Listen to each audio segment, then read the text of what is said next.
Hello दोस्तों, welcome back to my YouTube channel maths plaza. तो दोस्तों, आज मैं इस वीडियो में Bihar board class 10th biology chapter 2 जिसका नाम है श्वसन, तो ये हमारा लेक्चर दूसरा है।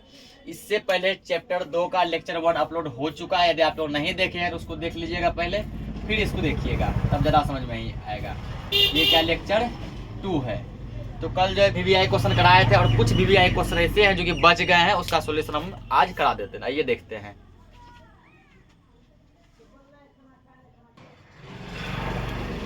तो पहला क्वेश्चन क्या दिया है कि लगातार दौड़ने से व्यक्तियों के पेशियों में दर्द क्यों होने लगता है। पेशियों कहने का मतलब है मांसपेशियां, ठीक ना। तो कल जब क्लास एंड किए थे तो अंत में कुछ इसी टाइप का क्वेश्चन लिखाए थे कि अत्यधिक व्यायाम करने से खिलाड़ियों के शरीर में क्रैम्प होने लगता है क्यों। तो वो क्वेश्चन और ये क्वेश्चन लगभग सेम है, ठीक ना। दोनों क्वेश्चन क्या लगभग सेम है और दोनों का आंसर भी लगभग सेम ही होगा। आइए इसका आंसर देखते हैं। उत्तर में लिखेंगे लगातार दौड़ने से, लिख लेते हैं फिर समझेंगे हम लोग।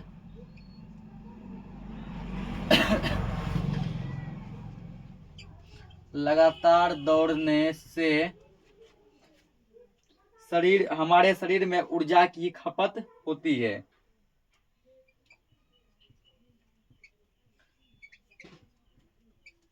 हमारे शरीर में ऊर्जा की खपत होती है।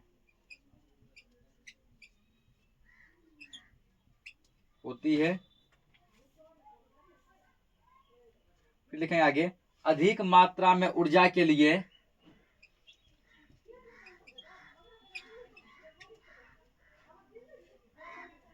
अधिक मात्रा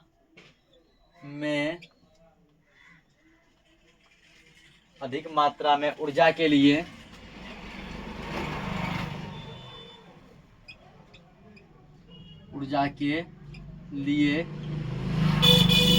अधिक ऑक्सीजन की जरूरत होती है। अधिक ऑक्सीजन की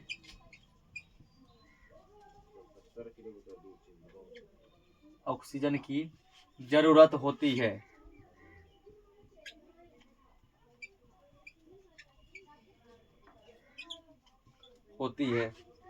लेकिन वास्तव में इस दौरान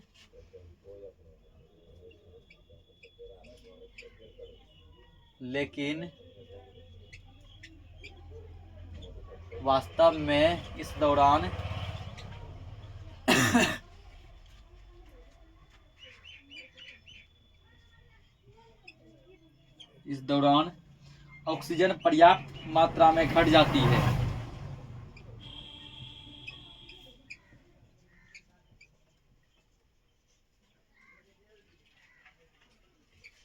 इस दौरान ऑक्सीजन पर्याप्त मात्रा में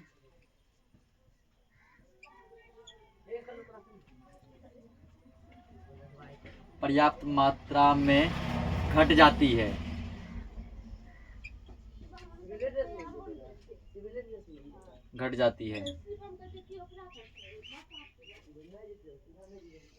ऑक्सीजन के अभाव में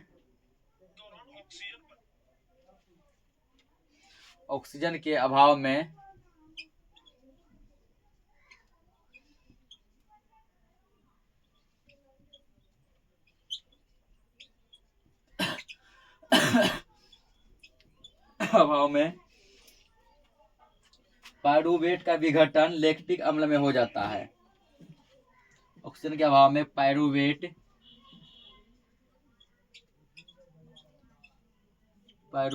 का विघटन लैक्टिक अम्ल में हो जाता है।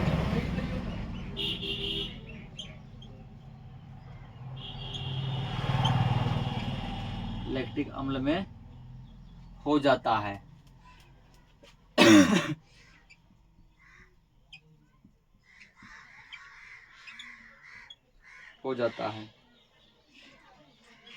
यह लैक्टिक अम्ल अधिक मात्रा में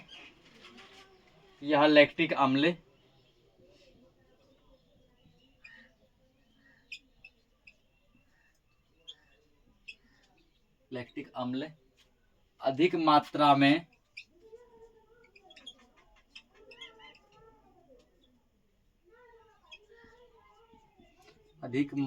में हमारी पेशियों में जमा हो जाती है।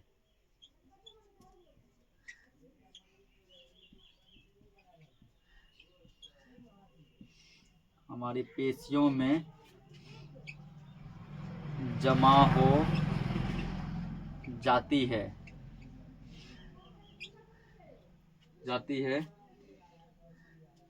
इस कारण हमारी पेशियों में दर्द होने लगता है।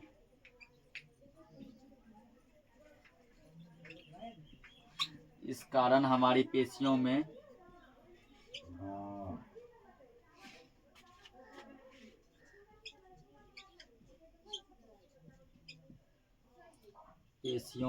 दर्द होने लगता है।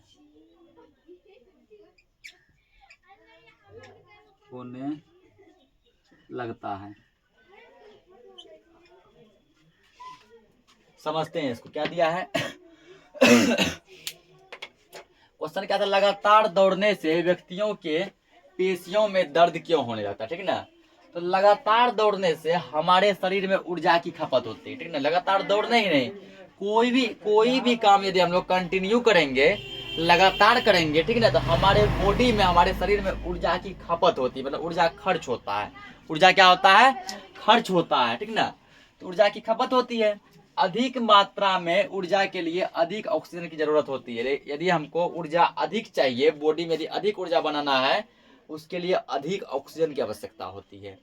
अधिक ऑक्सीजन की आवश्यकता होती है, लेकिन वास्तव में इस दौरान ऑक्सीजन पर्याप्त मात्रा में घट जाती है। अब चाहिए ऑक्सीजन बहुत ज्यादा, लेकिन इस दौरान, किस दौरान, तो जब हम लोग दौड़ते हैं, तो इस दौरान जो है, इस क्रम में हमारे बॉडी में क्या होता है, ऑक्सीजन की मात्रा घट जाती है। ऑक्सीजन की मात्रा घट जाती है, ऑक्सीजन की कमी हो जाती है। ऑक्सीजन के अभाव में पायरूवेट का विघटन लैक्टिक अम्ल में होने लगता है ना। जब ऑक्सीजन के अभाव में पायरूवेट का विघटन जो है, विघटन यानी टूटना, वो किसमें टूटने लगता है, लैक्टिक अम्ल में। किसमें टूटने लगता है, लैक्टिक अम्ल में। ऑक्सीजन के अभाव में पायरूवेट का विघटन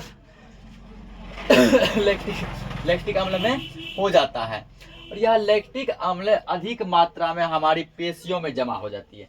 धीरे धीरे क्या होते हैं, तो पायरूवेट लैक्टिक अम्ल में टूटते जाते हैं, और इतना ज्यादा लैक्टिक अम्ल बन जाते हैं, और वो सभी लैक्टिक अम्ल हमारे मांसपेशियों में जाके क्या हो जाते हैं, जमा हो जाते हैं। और मांसपेशियों में क्या होते हैं, जमा हो जाते हैं।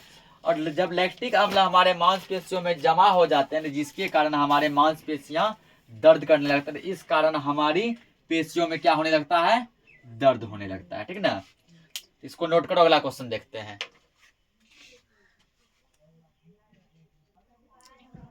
देखो अगला हेडिंग क्या दिया, पौधों में श्वसन, ठीक ना।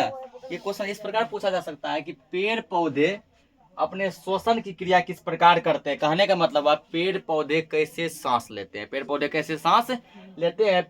श्वसन की क्रिया किस प्रकार करते हैं, ऐसे क्वेश्चन पूछेगा। पेड़ पौधे श्वसन की क्रिया किस प्रकार करते हैं। तो पूरा क्वेश्चन लेते हैं, पेड़ पौधों में श्वसन की क्रिया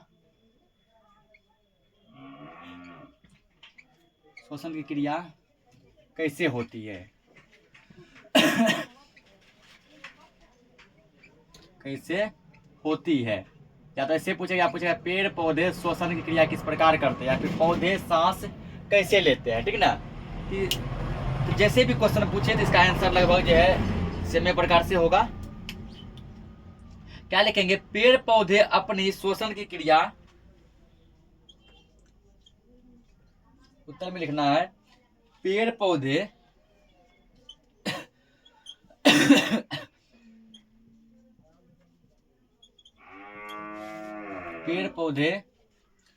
अपनी श्वसन की क्रिया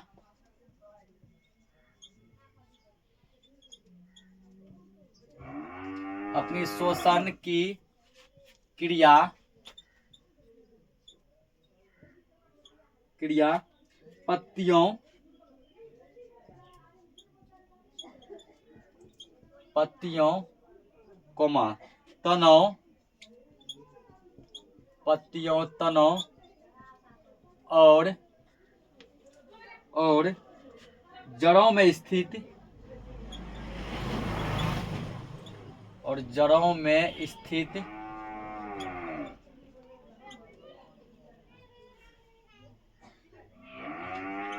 जड़ों में स्थित छोटे छोटे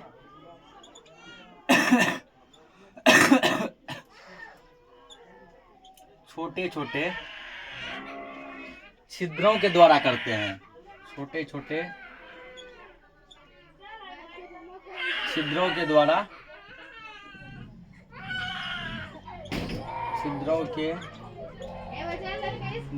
करते हैं।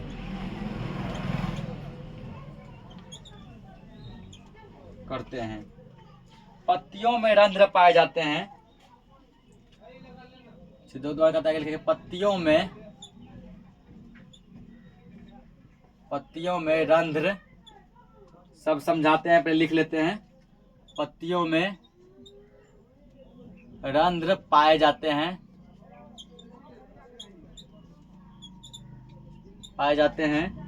जिसके द्वारा पेड़ पौधे सांस लेते हैं। जिसके द्वारा पेड़ पौधे सांस लेते हैं। पेड़ पौधे सांस लेते हैं। ठीक है। तनों में वातरंध्र पाए जाते हैं।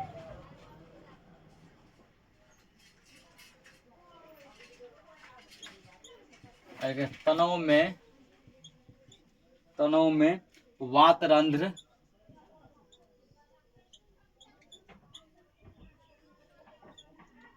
वातरंध्र पाए जाते हैं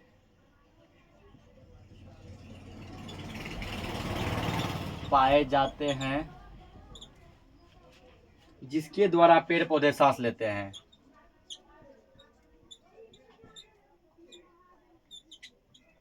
जिसके द्वारा पेड़ पौधे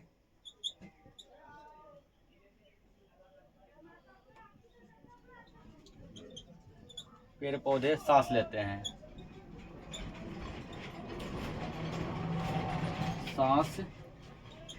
हैं।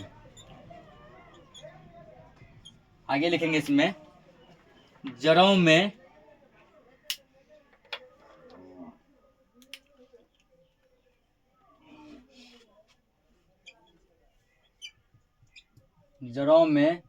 मूल रोम के द्वारा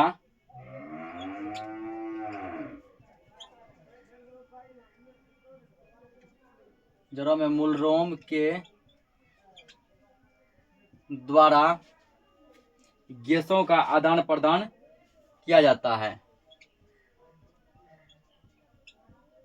गैसों का आदान प्रदान होता है। आगे लिखेंगे फिर इसमें पौधों में श्वसन की क्रिया बहुत मंद गति से होती है।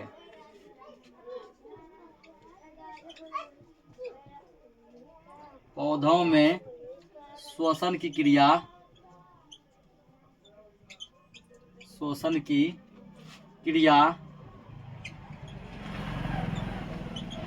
बहुत मंद गति से होती है।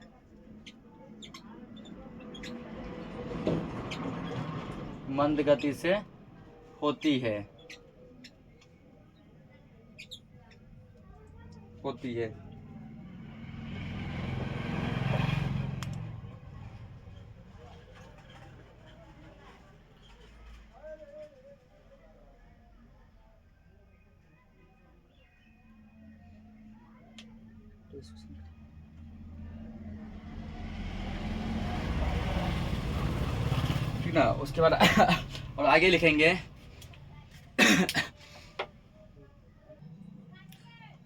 तो चलिए इसको समझते हैं। क्या दिया? पौधों में श्वसन की क्रिया कैसे होती है। ठीक ना। यानी पेड़ पौधे किस प्रकार सांस लेते हैं। सबसे पहले ये बात जानिए कि पेड़ पौधे सांस में कौन सा गैस लेते हैं, कौन सा गैस छोड़ते हैं, ठीक ना। तो पेड़ पौधे हमारे जस्ट अपोजिट होते हैं। अपोजिट करने का मतलब हुआ कि उल्टा होते हैं। हम लोग क्या करते हैं, तो हम इंसान जो है, हम मानव जो हैं, सांस में ऑक्सीजन गैस को लेते हैं। ऑक्सीजन गैस क्या करते हैं, लेते हैं, और कार्बन डाइऑक्साइड गैस को छोड़ते हैं, ठीक ना। अब पेड़ पौधा हमारे जस्ट अपोजिट है। वो लोग क्या करते हैं, तो वो लोग जो है कार्बन डाइऑक्साइड गैस को सांस में लेते हैं, कार्बन डाइऑक्साइड गैस को सांस में लेते हैं और ऑक्सीजन गैस को सांस में छोड़ते हैं, ठीक ना। कार्बन डाइऑक्साइड गैस लेते हैं और ऑक्सीजन गैस छोड़ते हैं। पेड़ पौधे जब ऑक्सीजन गैस छोड़ते हैं उस समय हम लोग ऑक्सीजन को ले लेते हैं सांस में, और हम लोग जब कार्बन डाइऑक्साइड छोड़ते हैं तो पेड़ पौधा उसको सांस में लेते हैं, ठीक। अब देखिए यहाँ पे पेड़ पौधे अपनी श्वसन की क्रिया पत्तियों, तनों और जड़ों में स्थित छोटे छोटे छिद्रों के द्वारा करते हैं। पेड़ पौधे श्वसन की क्रिया 3 चीजों से करते हैं। पहला पत्तियों से, दूसरा तनों से और तीसरा जड़ों से, ठीक ना। तो पत्ती यानी पत्ता, ठीक। और जैसे मान के चलो कि ये कोई पेड़ पौधा हो गया, ये मान लो पेड़ हो गया, ये इसका क्या हो गया, तना, ठीक ना। और इसका क्या हो गया, जड़। ये तीनों के माध्यम से सांस लेते हैं। इसमें जो पत्ता जो है ऐसे करके, ठीक ना, पत्ता से भी क्या लेते हैं, ये सांस लेते हैं। उसके तना जो है, तना से भी लेते हैं और जड़ से भी लेते हैं, ठीक ना। पत्ते में क्या होते हैं, तो पत्ते में छोटे छोटे रंध्र पाए जाते हैं। रंध्र का मतलब हुआ छोटा छोटा छेद पाया जाता है, ठीक ना। पत्ता में छोटा छोटा छेद होता है, उस छेद को हम लोग रंध्र कहते हैं। क्या कहते हैं, रंध्र कहते हैं, ठीक ना। पत्तियों में छोटे छोटे छेद होते हैं, छिद्र होते हैं, उसको रंध्र कहते हैं। पत्तियों में रंध्र पाए जाते हैं, उस रंध्र के माध्यम से पेड़ पौधा क्या करते हैं, सांस लेते हैं। रंध्र के माध्यम से पेड़ पौधा सांस लेते हैं। पहला तो ये काम है। दूसरा तना, तना जिसपे की पौधा ऐसे खड़ा है, ठीक ना, उस तने में क्या होते हैं उस तना में वात रंध्र पाया जाता है। क्या पाया जाता है, वात रंध्र। और इस वात रंध्र के माध्यम से भी पेड़ पौधा सांस लेते हैं, ठीक है ना। वात रंध्र के माध्यम से भी पेड़ पौधा सांस लेते हैं। अब आगे क्या, जड़ का बारी। जड़ में मूलरोम पाया जाता है, ठीक ना। जड़ों में मूलरोम पाया जाता है और इस मूलरोम के माध्यम से गैसों का आदान प्रदान होता है। कहने का मतलब है कि मूलरोम के माध्यम से पेड़ पौधे क्या करते हैं, सांस लेते हैं। और जब पौधों में श्वसन की क्रिया बहुत मंद गति से होती है। मंद गति कहने का मतलब है धीरे धीरे, ठीक ना। पेड़ पौधा क्या करते हैं, धीरे धीरे सांस लेते हैं और धीरे धीरे सांस को छोड़ते हैं। हम इंसानों के कंपेयर में पेड़ पौधा बहुत मंद गति से श्वसन क्रिया करते हैं। इसको नोट करो, अगला क्वेश्चन देखते हैं।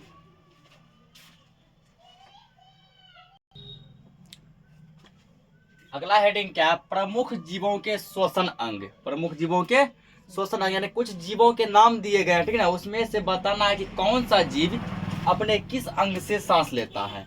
कौन सा जीव अपने किस अंग से सांस लेता है। जिसमें पहला दिया है मानव, कि मानव कहाँ सांस लेता है। और दूसरा दिया गया इसमें मछली, मछली कैसे सांस लेता है, किस चीज से। और तीसरा दिया गया है ऑक्टोपस,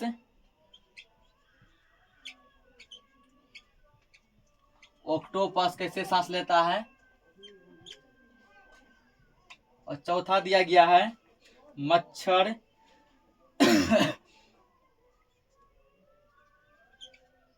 मच्छर। और पांचवा है जैसे मक्खी, मक्खी। और छठा है कॉकरोच, कॉकरोच कैसे सांस लेता है, क्या चीज से, ठीक ना। और सातवां दिया है, पहले इतना का लिख लेते हैं, ठीक है, 6 तक का पहले लिख लेते हैं। तो क्या बोला गया, मानव, कि मानव जो है सांस जो है अपने किस अंग से लेता है, तो वो लेता है फेफड़ा से। कहाँ लेता है, फेफड़ा से। यानी कि मानव का श्वसन अंग क्या कहा है, फेफड़ा। मानव का श्वसन अंग फेफड़ा। उसके बाद मछली, मछली का श्वसन अंग है गिल्स, मछली का श्वसन अंग गिल्स, ठीक ना। ऑक्टोपस, ऑक्टोपस का श्वसन अंग भी क्या है, तो इसका भी श्वसन अंग गिल्स है, ठीक ना। ऑक्टोपस का भी श्वसन अंग क्या है, गिल्स है, ठीक। मच्छर, मच्छर हो गया, मक्खी हो गया, कॉकरोच हो गया, ठीक ना। माने मच्छर, कॉकरोच और मक्खी, इन तीनों का जो है, इन तीनों का श्वसन अंग है ट्रेकिया। क्या है? ट्रेकिया। ट्रेकिया, ये ट्रेकिया नाम के अंग से क्या करते हैं? सांस लेते हैं, यानी कि ट्रेकिया। फिर आगे और देखते हैं अब, इन तीनों का श्वसन अंग क्या हो गया? ट्रेकिया, यानी कि ट्रेकिया से क्या करते हैं? सांस लेते हैं। फिर जैसे दिया शेर, शेर जो है कैसे सांस लेते हैं, यानी इसका श्वसन अंग क्या है? 8वां क्या दिया? मानो सांप, सांप का श्वसन अंग क्या है? उसके बाद 9वां दिया गया है पक्षी, कोई भी पक्षी हो, ठीक ना, कौवा, मैना, तोता, मोर, सब का श्वसन अंग क्या है? 10वां दिया मेढक, मेढक। 11वां है केचुआ, केंचुआ, केंचुआ जो है ये किस अंग से सांस लेते हैं, ठीक ना। अब 12 नंबर दिया गया है चूहा, चूहा ये कहां से सांस लेता है? तो इन सब का देखते हैं। शेर हो गया, सांप हो गया, पक्षी हो गया, ठीक। इन तीनों का श्वसन अंग जो है वो क्या है? इन तीनों का श्वसन अंग है फेफड़ा, ठीक ना। शेर, सांप, पक्षी, शेर, सांप, पक्षी, ये सब का श्वसन अंग का नाम है फेफड़ा। मनुष्य के श्वसन अंग का नाम भी क्या है? फेफड़ा। उसका मेढक, मेढक क्या करते हैं? त्वचा, त्वचा से भी सांस लेते हैं, ठीक ना। उसके बाद ये क्या करते हैं? फेफड़ा से भी सांस लेते हैं। त्वचा मतलब पूरा बॉडी, मेढक अपने पूरे शरीर से ही सांस लेते हैं, तब ना ये पानी में रह जाते हैं, कि पूरे अपने बॉडी से, अंग अंग से ये सांस लेते हैं। केंचुआ, केंचुआ भी किससे सांस लेते हैं? त्वचा से, नहीं अपना पूरा शरीर से, बॉडी से। चूहा किससे लेते हैं? चूहा का श्वसन अंग कहलाता है फेफड़ा, चूहा का श्वसन अंग क्या कहलाता है? फेफड़ा। इसको नोट करो, आगे देखते हैं।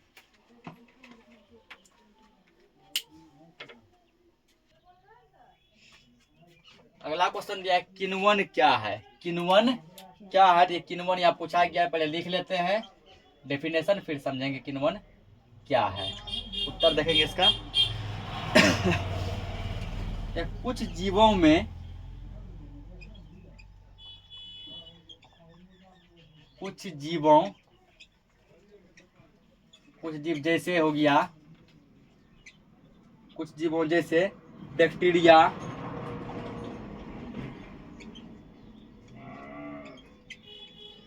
कुछ जीव जैसे बैक्टीरिया तथा यीस्ट में,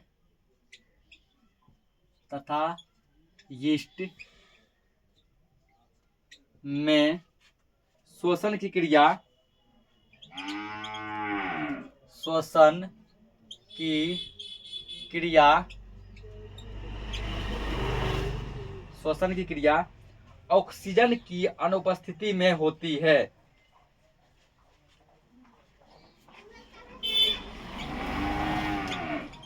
श्वसन की क्रिया ऑक्सीजन की अनुपस्थिति में, अनुपस्थिति में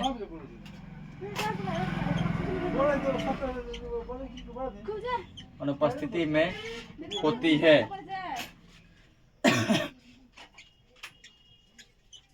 होती है। श्वसन में, आगे लिखेंगे इसमें,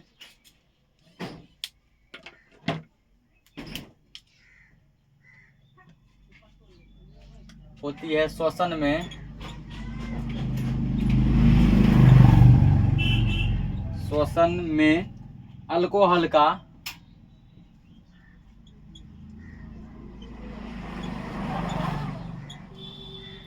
अल्कोहल का निर्माण होता है, निर्माण होता है। इस क्रिया को किण्वन कहते हैं। इस क्रिया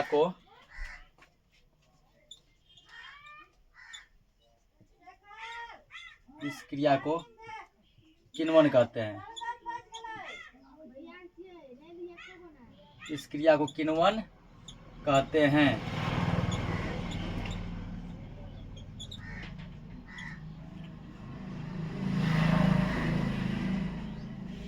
तो क्या पूछा गया था, किण्वन क्या है, ठीक ना। कुछ जीव जैसे हो गया, बैक्टीरिया हो गया, यीस्ट हो गया, बैक्टीरिया और यीस्ट, इसमें श्वसन की क्रिया ऑक्सीजन की अनुपस्थिति में होती है। मतलब कहने का मतलब हुआ कि बैक्टीरिया और यीस्ट तब श्वसन की क्रिया करते हैं जब ऑक्सीजन नहीं होते हैं। बैक्टीरिया और यीस्ट तब श्वसन की क्रिया करते हैं जब ऑक्सीजन नहीं होते, यानी कि ऑक्सीजन की अनुपस्थिति में, ऑक्सीजन के अब्सेंट में ये लोग क्या करते हैं, तो श्वसन की क्रिया करते हैं, ठीक ना। श्वसन में अल्कोहल का निर्माण होता है।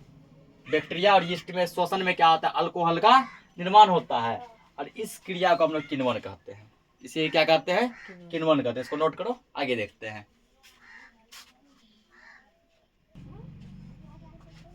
अगला क्या दिया है, प्रश्वास और उच्छ्वास को परिभाषित करें, ठीक ना। कहने का मतलब हुआ प्रश्वास क्या है, उच्छ्वास क्या है, दोनों का क्या लिखना है, डेफिनेशन लिखना है, ठीक है, दोनों का परिभाषा लिखना है।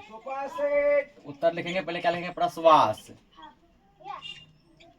प्रश्वास क्या है, प्रश्वास देके डैश देंगे, ठीक। लिखेंगे श्वसन क्रिया के दौरान,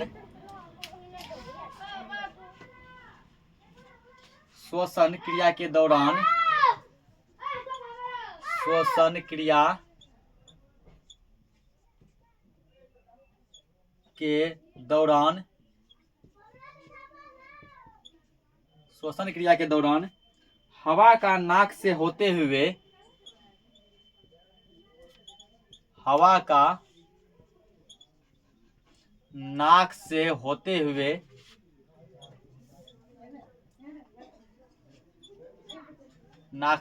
हुए फेफड़े तक पहुंचना,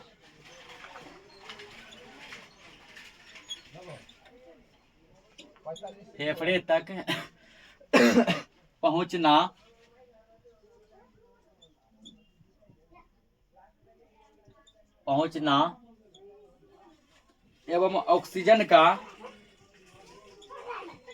एवं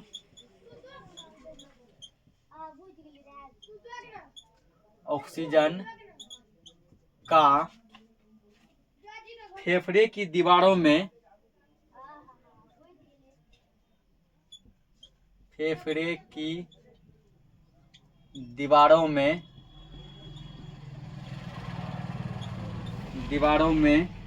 स्थित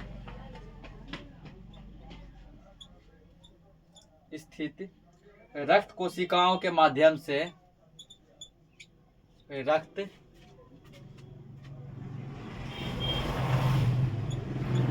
कोशिकाओं के माध्यम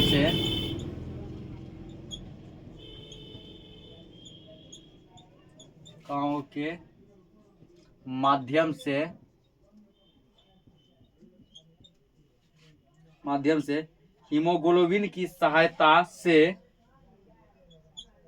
हीमोग्लोबिन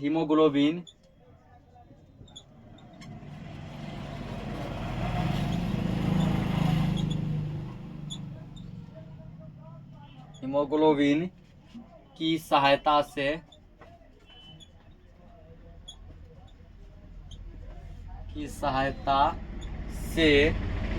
शरीर के सभी कोशिकाओं में जाने की क्रिया, शरीर के सभी कोशिकाओं में जाने की क्रिया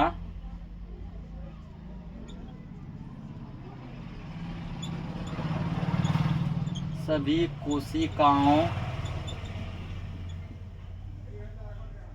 में जाने की क्रिया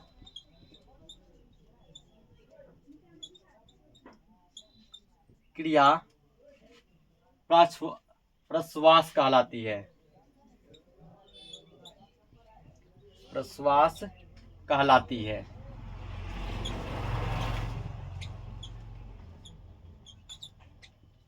पहले प्रश्वास समझते हैं क्या है, ठीक ना, फिर समझेंगे उच्छ्वास। क्या बोला गया है, श्वसन की क्रिया के दौरान, यानी कि जब हम लोग सांस लेते हैं तो सांस लेने के क्रम में हवा का नाक से होते हुए फेफड़े तक पहुंचना। जब सांस लेते हैं, सांस कहाँ से लेते हैं, तो नाक से लेते हैं। किससे लेते हैं, नाक से।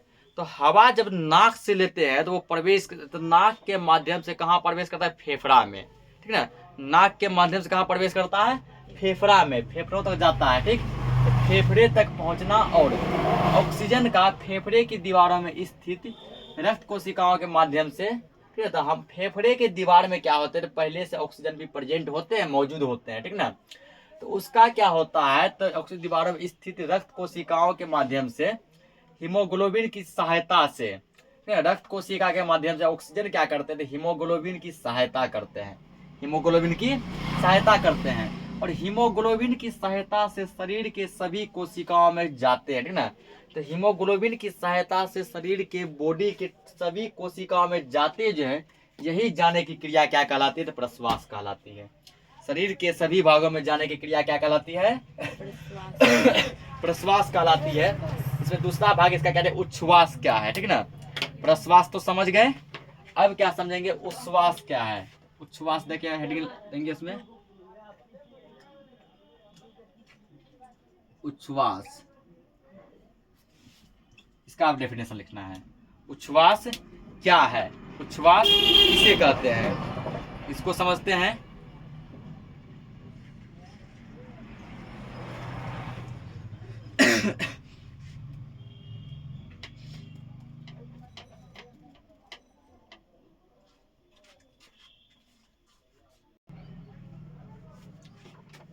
तो उच्छ्वास अब समझेंगे क्या है। पहले क्या किया हम लोग? ऑक्सीजन को सांस में ले लिए, ठीक है ना। अब देखो यहाँ पे लिखेंगे श्वसन क्रिया के दौरान, श्वसन क्रिया के दौरान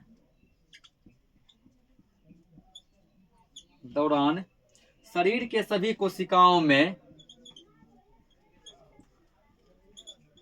शरीर के सभी कोशिकाओं में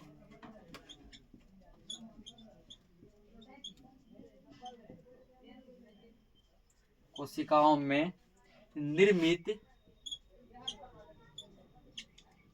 CO2, CO2 मतलब कार्बन कार्बन डाइऑक्साइड गैस, ठीक ना। तो पूरा नाम था, लंबा हो जाता लिखने में, इसलिए लिख दिया क्या? CO2। श्वसन क्रिया के दौरान शरीर के सभी कोशिकाओं में निर्मित CO2 पुनः हीमोग्लोबिन के साथ मिलकर, पुनः हीमोग्लोबिन के साथ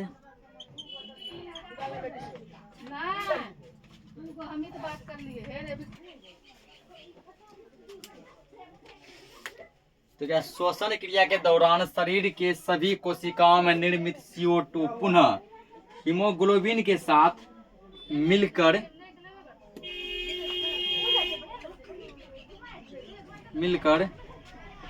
फेफड़े तक आता है,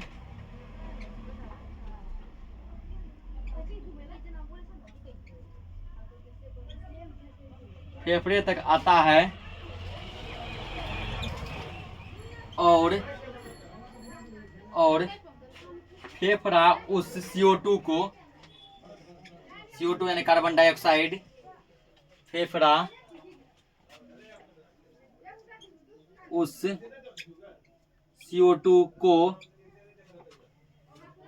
नाक के माध्यम से पुनः नाक के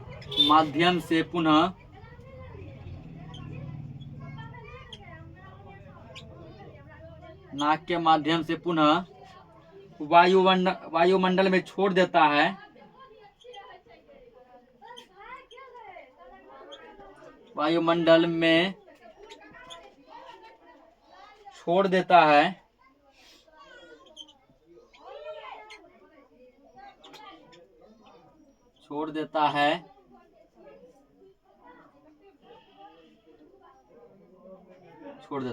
ये लिखेंगे CO2 को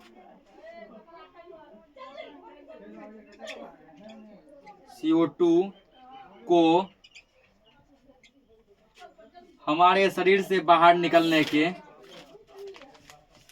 CO2 को हमारे शरीर से बाहर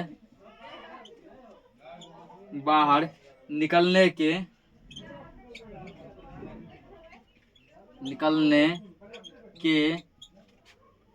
इस पूरे प्रक्रिया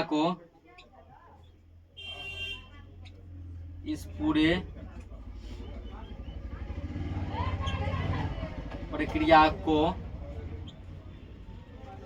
उच्छ्वास कहते हैं।